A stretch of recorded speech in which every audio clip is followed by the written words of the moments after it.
Radha digital recording studio Saharsa.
हरियर सुगना मोर सुना हरियर सुगना मोर केही जई है हाजी पूरा केही जई है पटना हो हाय कि हाय अल्लाह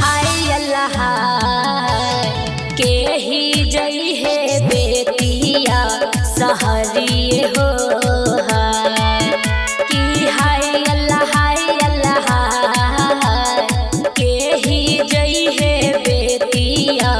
सहरी हो कथी भोजन देव पुतहु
अचरा पा बैठै वही दुनु लाले हो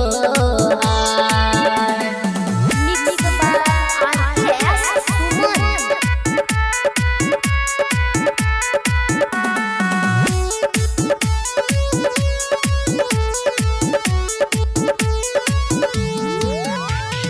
पिंजरा में बैठै वही सासू, पिंजरा में बैठै वही सासू, हरियर सुगना मोर सुना, हरियर सुगना मोर। केही जई है हाजी पूर, केही जई है पटन हो हाय कि हाय अल्लाह हाय अल्लाह हाय। केही जई है बेतिया सहरी हो हाय कि हाय अल्लाह हाय।